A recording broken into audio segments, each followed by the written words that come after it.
YouTube! In today's video we're going to learn what's a triad inversion. Click like and subscribe if you like it. Inversions.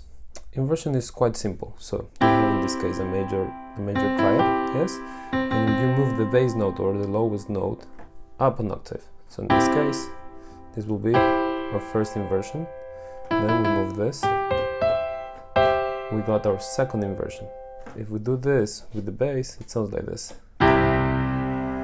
First inversion, second inversion. You can do exactly the same in every key. We go to F, will be root position. First inversion, we move this one. Second inversion, we move this one.